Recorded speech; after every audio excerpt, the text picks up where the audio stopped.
ইমাম, মুয়াজ্জিন ও পুরোহিতের ভাতা বন্ধ করে দেওয়ার সিদ্ধান্ত নিলেন শুভেন্দু অধিকারী। প্রিয় দর্শক, ভারতের পশ্চিমবঙ্গ রাজ্যের খবর বলছি। পশ্চিমবঙ্গ রাজ্যের নবনির্বাচিত মুখ্যমন্ত্রী শুভেন্দু অধিকারী তিনি রাজ্যসভায় একটি বৈঠক ডেকেছিলেন এবং সেই বৈঠকে ধর্মীয় পরিচয়ের ভিত্তিতে যেসব সরকারি সহায়তামূলক প্রকল্প চালু আছে সেগুলো ধাপে ধাপে বন্ধ করে দেওয়ার সিদ্ধান্ত নিয়েছে তার মন্ত্রিসভার বৈঠক, অর্থাৎ ভারতের পশ্চিমবঙ্গ সরকার।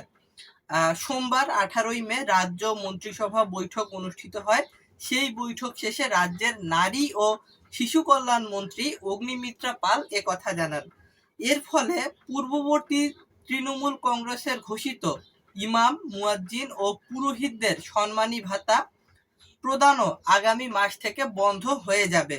অগ্নিমিত্রা পাল আরও জানান, চলতি মাস পর্যন্ত সংশ্লিষ্ট প্রকল্পগুলোর সুবিধা পাওয়া যাবে, তবে আগামী মাস থেকে এগুলো আর কার্যকর থাকবে না।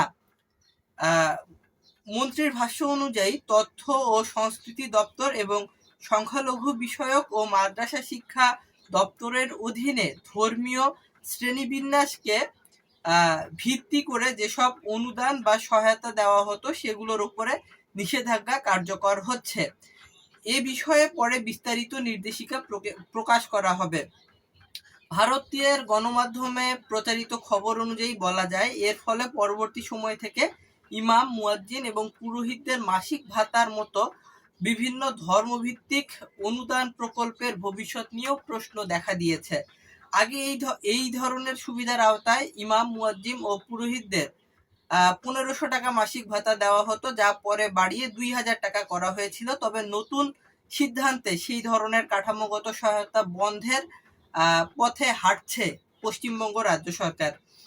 প্রিয় দর্শক, পশ্চিমবঙ্গের দীর্ঘদিন তৃণমূল কংগ্রেস তারা এই রাজ্যটিকে শাসন করেছিল, টানা 3 মেয়াদে 15 বছর শাসন করেছিল। এরপরে বিধানসভা নির্বাচনে ভারতীয় জনতা পার্টি বিজেপি তারা জয়লাভ করে এবং বিজেপি নেতা শুভেন্দু অধিকারী তিনি মুখ্যমন্ত্রী হিসেবে শপথ নেন এবং শপথ নেওয়ার পরপরই ধর্মীয় যে কার্যক্রম বা ধর্মীয় শিক্ষার যে কার্যক্রম সেখানে সহায়তা হিসেবে মসজিদের ইমাম, মুয়াজ্জিন এবং মন্দিরের পুরোহিতকে 2000 টাকা করে প্রতি মাসে মাসিক ভাতা দেওয়া হতো। সেই কার্যক্রম বন্ধের সিদ্ধান্ত নেওয়ার ফলে সেই ভাতা থেকে ইমাম, মুয়াজ্জিন এবং পুরোহিতেরা বঞ্চিত হতে যাচ্ছেন।